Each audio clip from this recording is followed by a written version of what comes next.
Hello everyone, welcome back to our channel Globetrotters with me Omkar Rajavel. Before we start, I would like to thank each and every one of you from the bottom of my heart for your great support on our first two uploads.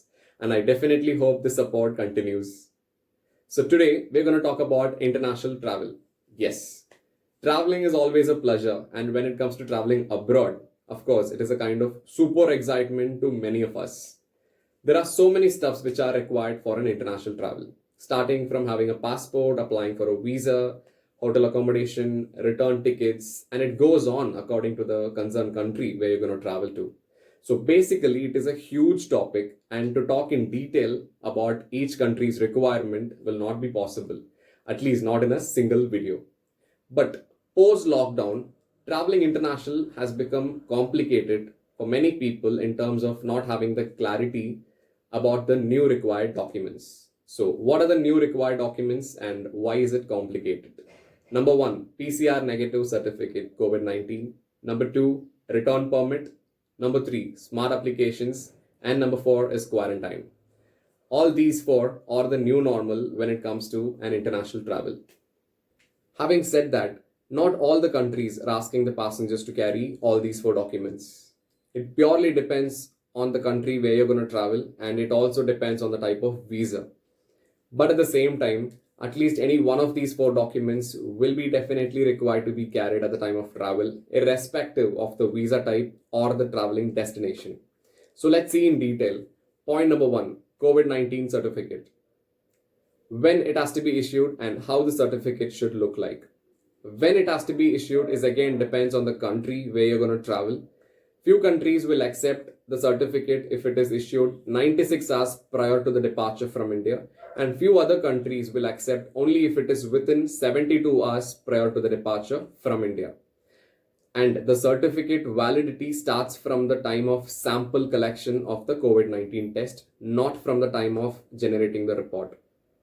But for the safer side, it is always good to take the certificate one day prior to the departure to avoid any kind of confusion, because in case of a flight cancellation or a schedule change, your PCR certificate will still be valid for the next 2 days, which can save at least 3 to 5,000 Indian rupee from taking a new PCR certificate. So now what is the format? The certificate must be issued from any of the ICMR approved laboratories. ICMR stands for Indian Council of Medical Research. The name printed on the certificate must be as per your passport. The certificate must be printed in English. Handwritten certificates will not be accepted by any of the countries. The certificate should also have the rubber stamp of the laboratory and the signature as well. Most importantly, the result of the certificate should be mentioned as COVID 19 negative.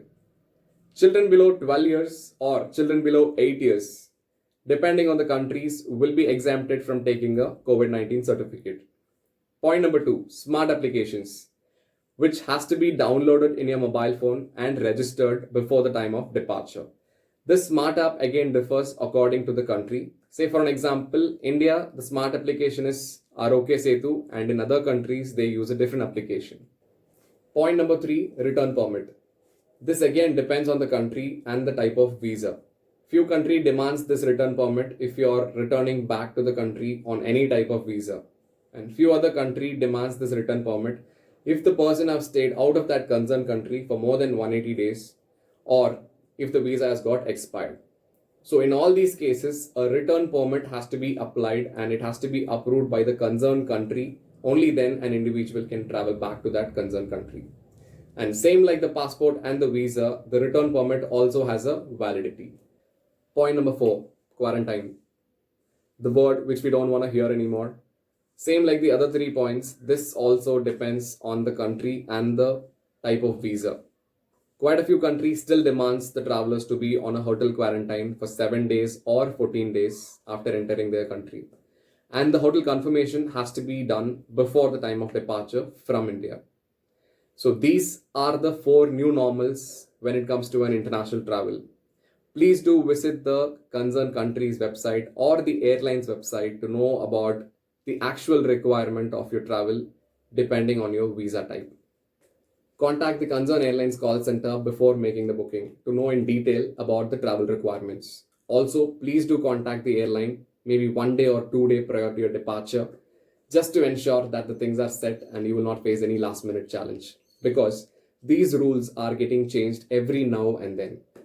These requirements are being set by the concerned country, so none of the airline has any rights to overrule those requirements set by the concerned country. Most importantly, report 3 hours prior to the departure at your check-in counters, because it is going to be your international flight, and if you're going to miss the flight, it is going to cost you a lot. If you face any last minute challenge, there are chances wherein it can be rectified within those 2 to 3 hours of time gap between your departure and your reporting. And also, if you're taking a connecting flight, say for an example, Chennai, Delhi, Delhi to Dubai, though your immigration and customs are going to happen at Delhi, your airline related international documentation check will happen at Chennai, which means the origin airport. So, from the origin itself, it is going to get considered as your international travel. So, make sure that you're reporting to the origin airport before 3 hours of the departure. On an approximate calculation, 20 to 30% of the people have missed their flights in the past few months, that is post lockdown to till now, due to not having the above discussed documents in a proper manner. It has costed them a lot of money and the valuable time as well. So, as an ending note, please don't forget to click on the thumbs up button, share your comments, and please do subscribe if you haven't done it yet. I'll meet you again with a new episode of Globetrotters. Bye.